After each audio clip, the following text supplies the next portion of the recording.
Hello, this is wmpyr here to talk to you guys about the Karambit knife. Okay, and in particular, I want to talk about a technique where you go into this extension grip. So you're holding it in the reverse grip like so, and then you get in close to the opponent, and then you go into this extension, put their head down, and you pull, and you rip their throat, right? Brutal technique. Looks very cool, but it's one of those that it's only for technique practice. You can't use this in real life. This is too dangerous, too nasty. You're going to be put in jail for a very, very long time. So anyway, it's just for the purpose of understanding this knife better, right? And back when I saw that technique, it comes from silat, and you could see it on YouTube. There's many instructors teaching this move, and the way they do it, like I said, is they go and then just like that and make it look so easy. And I was like, okay, I need to test this out because this was a move that it was never taught to me. Once again, this comes from silat, and I never learned silat. I come from the Filipino martial arts, and I know there's a lot of people that cross over and they cross train with silat, but that wasn't me. And because it was never taught to me, I was not familiar with this move, and I was like, okay, I need to get familiar with it. And I was training it with the Karambit, trying to learn it. And of course, this technique came up, and I tried it on cardboard boxes. You got to test it out, and I did.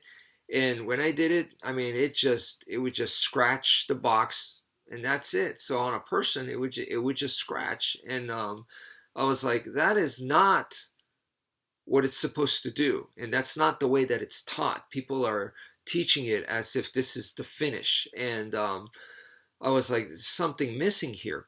Now, a lot of people at that point, once they test it, they're gonna go, "Oh, this technique is bullcrap. Therefore, the style is bullcrap," and they would have a very, very negative and disrespectful attitude like that.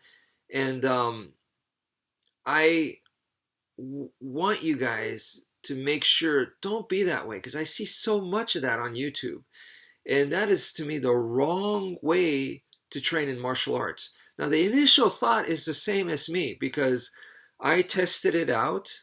I said, let's test it out. And I did on cardboard boxes, and it did not do the desired results of what they're teaching. They're saying it's going to, rip out the guy's neck and it'll be a finish. And that's not what I got, right? When I replicated my own experiments. But I didn't have the negative attitude. I said to myself, there's something missing. What do I need to do to make this technique work?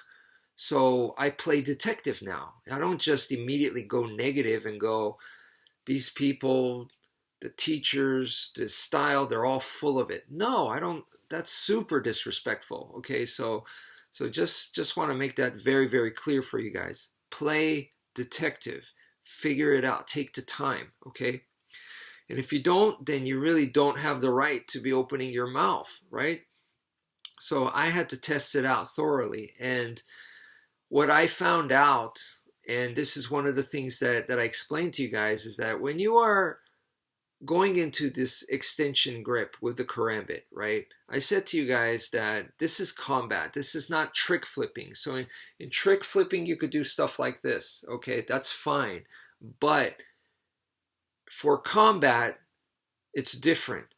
So the grip needs to be solid. And I explained to you guys that you need to have a closed fist, as much closed as possible so that you don't drop it. That's number one. Number two, when you do go to this extension grip and you are going to cut this way, this it doesn't work very well. So what I recommended is here, look at this. The middle finger is right on the back part, the spine side, and then the thumb secures it. Okay, so you need to have this kind of weird grip like this to secure it and try to get that power in.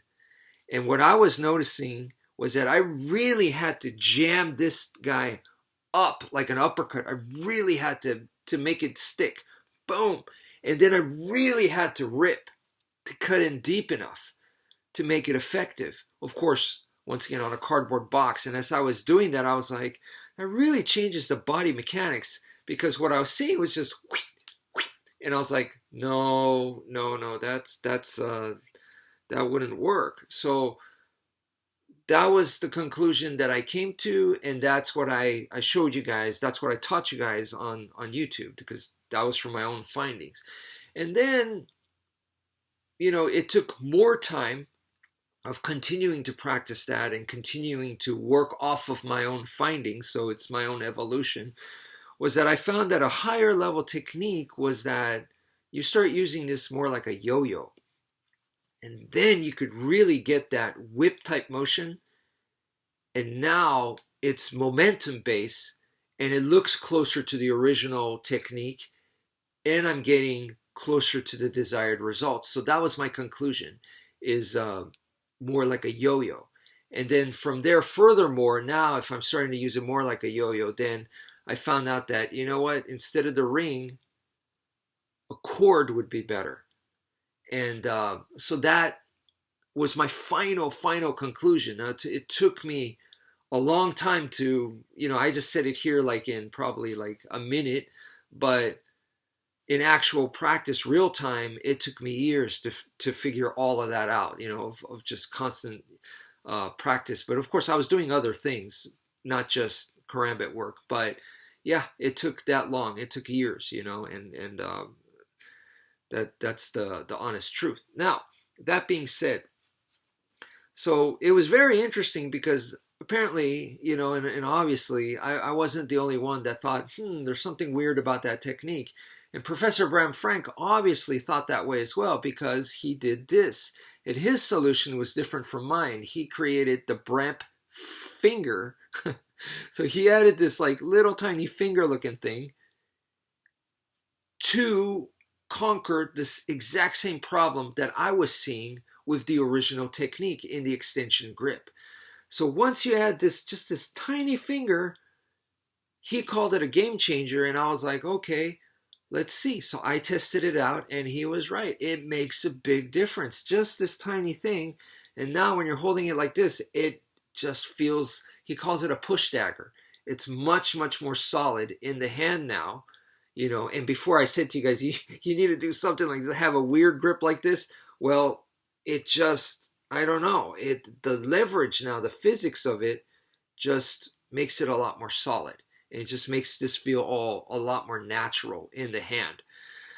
The other thing he said is you could also hold it this way. And then this way as well.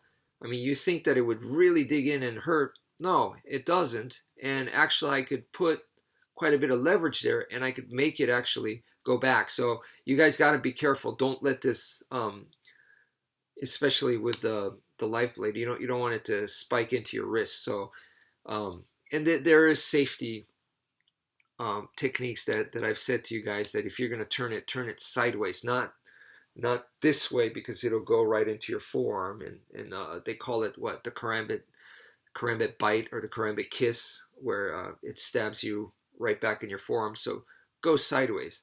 But even better, get a trainer. That way, you'll be safe. But anyway, I just thought that was very interesting that the professor, obviously had that same initial thought that I did, where it's like, the extension grip, is that just a fancy move, or is this supposed to be practical? And I definitely thought it was meant to be practical, but there's something missing. And so I tried to figure that out, and the professor figured it out in a completely different way. So this was his answer, was to add the Bramp. So anyway, that's it for now. Thank you for viewing, and take care, folks.